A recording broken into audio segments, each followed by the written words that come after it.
Hey guys, it's your girl Shella, PromoSTK, Shella's Creations Way, and you are going to be watching me make the best baked chicken.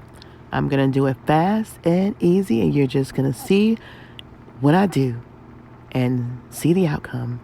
Oh yeah. All right, you guys, you just saw the seasoning, and now you see the raw chicken. We're going to get all this seasoning slathered on this chicken, and we're going to put it in the oven, bake it at 400, and we'll see you back at the table.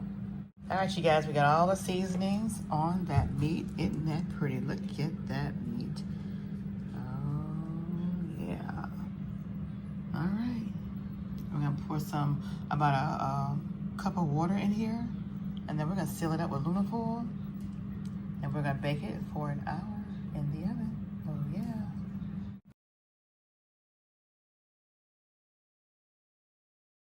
All right, you guys, so these are the large lava beans with a ham bone, y'all. A ham bone. So yeah, this one's got meat. This is a meat one. Then we have that good old chicken, the drumsticks y'all saw me on Shella's Creations Way, prepping and preparing, and here they are on the table. We got some good old string beans, some Shella's Creations rice, and some cornbread, y'all. All right, so, and we got some of that good old meat liquor from that chicken that's gonna go on that rice, right there. All right, y'all, so come on, join us at the table, PromoSTK, eating good in the neighborhood. All right, see you there.